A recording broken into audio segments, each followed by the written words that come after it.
Ground situation के अंदर एक रेडिकल तब्दीली आई है। अब वो ये कह रहे हैं कि जनाब पीटीआई तो विचों निकल गई है, अब हमने हुकूमत कैसे बनानी है, हम इलेक्शन कैसे लड़ेंगे, सीट एडजस्टमेंट होगी कि नहीं होगी, इस किस्म की गुफ्तगू ये एजेंडा है दुबई की मीटिंग्स का। लेकिन वहाँ पर मौजूद सारे हैं, देखिए वहाँ बिलावल भी हैं, वहाँ आसिफ जरदारी साहब भी हैं, वहाँ मरियम भी है, वहाँ नवाज शरीफ साहब भी हैं, वहाँ मैंने एक तस्वीर में देखा, मुझे तो लगा मौलाना फजल रहमान साहब भी वहाँ पहुंचे हुए हैं।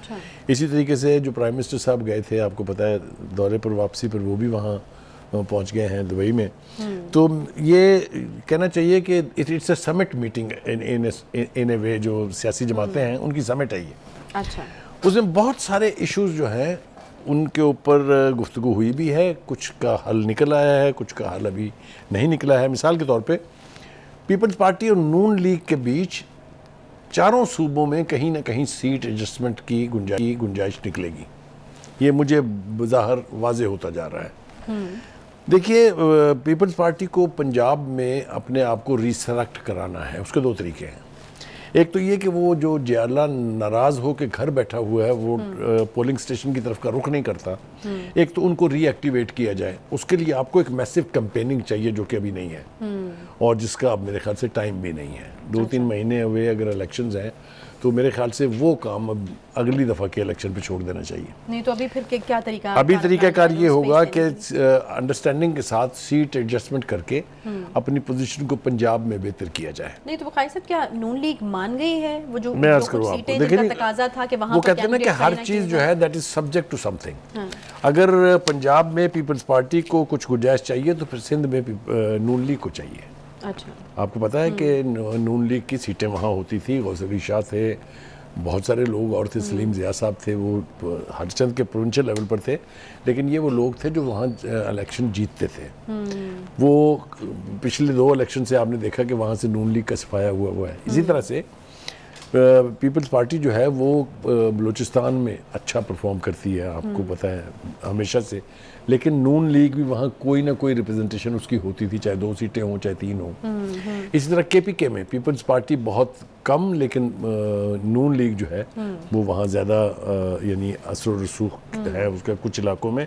ख़ास तौर से अमीर मुकाम साहब सवात में है, मेहताब खान अब्बासी जब थे तो वो हज़ारा डिवीज़न में थे। तो ये मेरा ख्याल से तय ये होगा कि ठीक है, हम आपको स्पेस देते हैं, आप आई scratch your back you scratch mine, ये वो जो ज़रबुल मिसल है उसके तहत ही ये फैसले होंगे।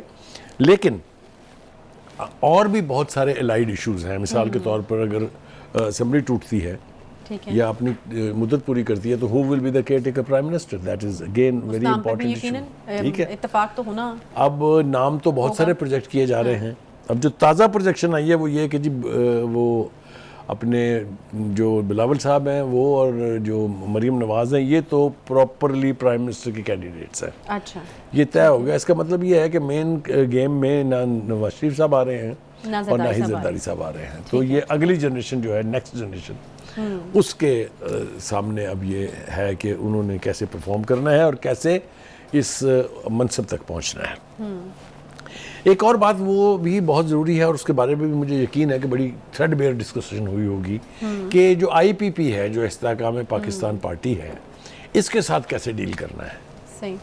जो पीपल्स पार्टी की तवक्कात या एंटिसिपेशन है वो ये है कि आईपीपी जो है इसका टिल्ट होगा नून की तरफ, और इस बात के ऊपर मुझे मेरे शवाहद ये कहते हैं, मेरे सोर्सेज भी ये बताते हैं कि जरदारी साहब काफ़ी नाला है इस पर, खुश नहीं है इस पे। नहीं तो इस बारे में भी यकीनन बात तो ही होगी। तो उसको कहीं कोई साहब जो हैं वो उसको कहते हैं कि वो किंग्स पार्टी है, कोई कहते हैं कोई कुछ है, कोई कुछ है। लेकिन ये बात बिल्कुल वाज़ेह है कि अगर उन्हें इलेक्शन अलायंस करनी है, अगर उन्हें सीट एडजस्टमेंट करनी है तो वो नून लीग के साथ होगी, पीपल्स पार्टी के साथ नहीं। ये भी हो गया जनाब। ठीक है। उसके बाद जनाब देखना ये है कि इलेक्शन जो है उसमें आपको पता है पंजाब की सबसे ज़्यादा सीटें हैं। जो भी पार्टी पंजाब में बेहतर परफॉर्म करेगी उसका हक बन जाता है एक तरह से कि वो सेंटर में हुकूमत बनाए। देखना यह है कि क्या नून लीग इतने वोट ले सकेगी कि वो सिंगल लार्जेस्ट पार्टी के तौर पे हुकूमत बना पाए कुछ एलाइज को साथ लगा के, या फिर उसको मजबूरन पीपल्स पार्टी के साथ कोलिशन गवर्नमेंट बनानी पड़ेगी पंजाब में, सेंटर की बात होगी। पंजाब में तो एडजस्ट किया जाएगा, ठीक है, पीपल्स पार्टी को कोई दो राय नहीं है इसके बारे में। ये अभी वाजे नहीं है कि पीपल्स पार्टी इतनी सीटें जीत जाएगी कि वो पंजाब में भी हुकूमत खुद ही बना हाँ, ले, ये नहीं, मुझे ये नहीं हो सकता, बाज़ाहिर हाँ। नज़र नहीं आता। हैविंग सेड दैट, इसके साथ जुड़ी हुई है कि फेट क्या होने जा रही है जो पीटीआई के चीफ हैं, उनका मुस्तकबिल क्या है। कुछ लोगों का ख्याल ये था कि उनकी गिरफ्तारी जो है वो ईद से पहले होगी। मैंने भी अपने एक प्रोग्राम में कहा था कि शायद ऐसा हो, लेकिन अब हमें लगता है कि अदालतों में जो कुछ हुआ है इन दिनों में, चाहे वो लाहौर हाई कोर्ट है, चाहे वो तो सुप्रीम मौखर हो कोर्ट है, गई।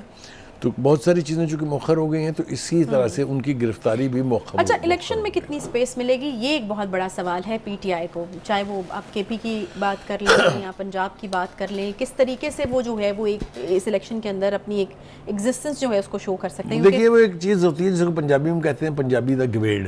गवेड़ मीन के अंदाज़ा लगाना या पेशियन गोई करना। देखिए, पीटीआई की काफ़ी सारी क़यादत जो है, जो इलेक्टेबल्स थे उनके, जो कैपेसिटी रखते थे इलेक्शन जीतने की, वो तो पार्टी छोड़ के जाके या पनाह गजी हैं आईपीपी में और या वो घोंसला ढूंढ रहे हैं नून लीग में या पीपल्स पार्टी में। ठीक हो गया। इसलिए उनके पास वो स्ट्रेंथ ही नहीं रही जो इलेक्शन में बेहतर रिजल्ट्स निकाल सके।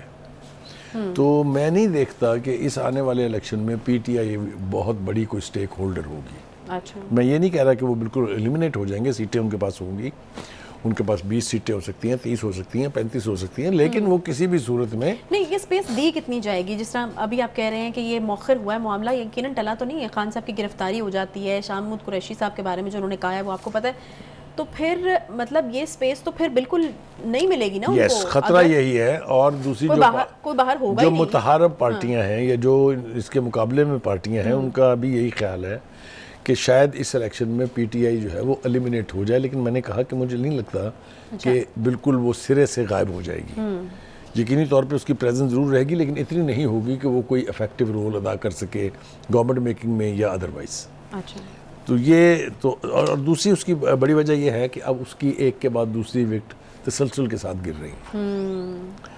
आपने देखा है कि एक के बाद दूसरा बंदा जो है पार्टी छोड़ रहा है। अभी ताज़ा जो है नज़र मोहम्मद गोंदल साहब, हालांकि बड़ी कमिटमेंट के लोग हैं, बड़ा पुराने सियासतदान है, वेटरन है, वो भी छोड़ गए हैं। फिर उसके बाद आरफ वाला से जो पीटीआई के टिकट होल्डर थे अमीर हमजा खान रथ, वो भी छोड़ गए हैं। तो जिस रफ्तार से लोग डिसोसिएट हो रहे हैं पीटीआई से, ये अच्छा ओमन नहीं है। और ऐसे लग रहा है कि इमरान खान साहब जल्द जो है वो एक तरह से आइसोलेशन के शिकार हो जाएंगे, क्योंकि उनके बहुत करीबी जो फिदायीन उनके, जिनको आप कह सकते हैं, वो तो इस वक्त मुकदमात भुगत रहे हैं या गिरफ्तार हैं। अच्छा बुखारी साहब, लेकिन कुछ लोग ऐसे हैं, मेरे ख्याल में उनका नाम लेना भी चूँकि ज़रूरी है, जो कि अपनी पूरी कैपेसिटी के साथ अपनी पूरी स्ट्रेंथ को इस्तेमाल करते हुए यकीनन बहुत एग्जॉस्टिंग हो जाता है। तहरीक इंसाफ के बड़े प्रोमिनेंट रहनुमा अली मोहम्मद खान 7वीं मरतबा गिरफ्तार कर लिए गए हैं। मतलब 7वीं मरतबा गिरफ्तार करना, और अभी भी वो यानी कायम है 7 एम्पायर। देखिए, पहली बात तो ये है कि एक वक्त था जब उनको कोई पूछने वाला नहीं था, वो जो उनके दिल में आया उन्होंने किया। 9 मई को भी आप लोगों को अंदाज़ा नहीं है कि किसने क्या क्या किया। ये जो जाके आईपीपी की छतरी के नीचे बैठ गए हैं ना, ये जो लोग हैं, शाह महमूद कुरैशी हैं, असद उमर हैं, इन्होंने, इनका क्या परफॉर्मेंस थी, इनका क्या कंडक्ट था 9 मई के हवाले से, ये बड़ा खौफनाक मंजर अभी आपके सामने आएगा। ये लोग जो समझते हैं ना कि हम अब हुन सानू किन्हें पूछना है, ये आप भूल जाएं। आई टेल यू, जो आर्मी के साथ जो कुछ हो गया है, they will reach out to everyone, mind my words, they will reach out to everyone. ये लोग पहले समझते थे कि इनके ऊपर तो कोई हाथ डाल ही नहीं सकता। और इमरान खान के बारे में तो वो कहते थे ये हमारी रेड लाइन है, इसकी तरफ से जिसने देखा खून की नदियां बह जाएंगी। याद होने चाहिए ना आपको वो सारे बयान, वो कितनी खून की नदियां, क़यामत आ गई है, वो आपके सामने है। ये सब कुछ जो था, जो उन्होंने किया 9 मई को, अनपार्डनेबल है, नहीं उसकी माफ़ी मिलेगी किसी को भी। लेकिन इसने वीकन किया है पीटीआई को, उसकी लीडरशिप को वीकन किया है, उसके वोटर्स को रिड्यूस किया है बिला मुबालगा, without an element of contradiction. मैं ये कह सकता हूँ कि वोट बैंक जो है वो मेंटेन करना भी अब बहुत मुश्किल है, उसके लिए गेन करने की तो आप बात ही करनी। लेकिन ये चीज़ तो आप समझते हैं ना, या मानते हैं, या आप इस चीज़ की आप हामी हैं कि उनको बिल्कुल एलिमिनेट नहीं कर देना चाहिए इलेक्शन में? नहीं, वो होंगे भी नहीं। मेरे ख्याल से इतनी जल्दी उनको बिल्कुल सफाई हस्ती से मिटा देने का ख्वाब देखने वाले बेवकूफ़ों की जन्नत में रहते हैं। अभी उनकी बाहर बहुत सपोर्ट है, अभी वेस्ट में उनका दर्द लोगों के दिल में जो है वो हो रहा है, बढ़ रहा है। हालांकि वो साइलेंट वोटर जो है वो तो फर्क नहीं डालेंगे, लेकिन जो इंटरनेशनल अरीना में उनके लिए जो गुडविल जनरेट हो रही है, उससे उनका इम्पैक्ट जो है वो यकीनी तौर पर